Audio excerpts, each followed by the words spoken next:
the Jets surprised a whole lot of people last night, including me.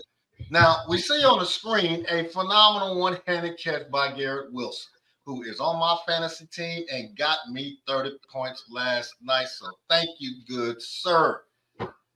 Had two phenomenal one-handed catches that ended up in being touchdowns. The other one went to Aaron Rodgers' favorite target, his bestest friend, Devontae Adams.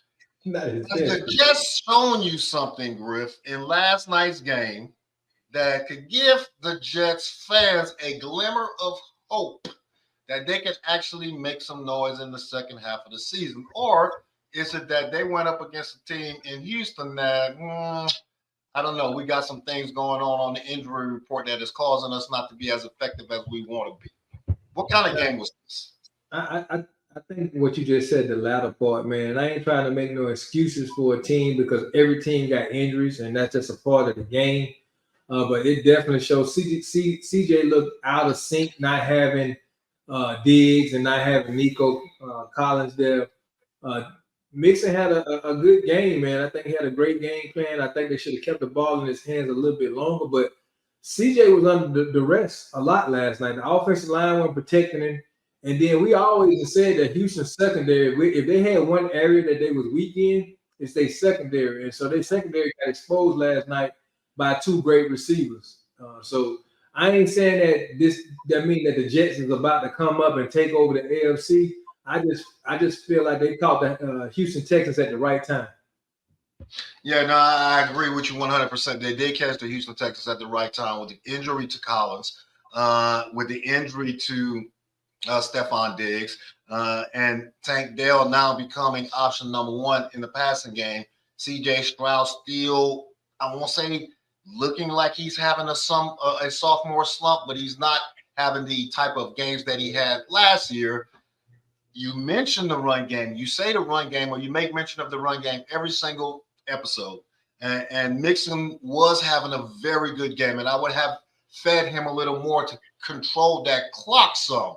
Knowing that our defense, and in particular, the defensive backfield, was susceptible to getting either burned or taken advantage of by either Devontae Adams or Garrett Wilson or even Mike Williams, for that matter.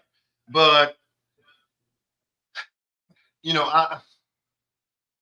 several weeks ago, or a couple of weeks ago, when the Devontae Adams trade happened, I said that the Jets were going to have offensive success long term because of what Devontae Adams brings, which is that attention, what it will provide for Garrett Wilson, which was that one-on-one opportunity, or those one-on-one opportunities to where he could shine, which it seems is translating to that. But I still don't have the trust in the 40-year-old legs of Aaron Rodgers to get this team up off the mat as they did last night and reel off 5 to 6 consecutive victories.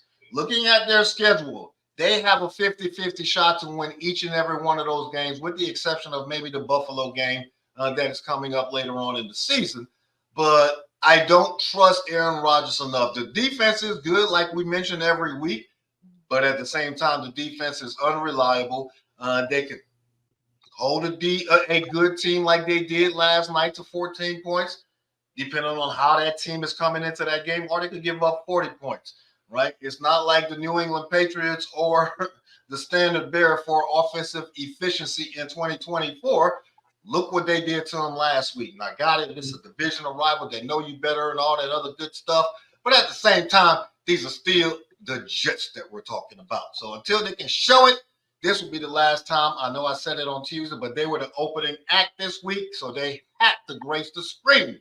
Congratulations to the Jets, man. I hope y'all continue to improve, but I am on the fence with them. So we shall see. At least they're not as terrible as the other New York team.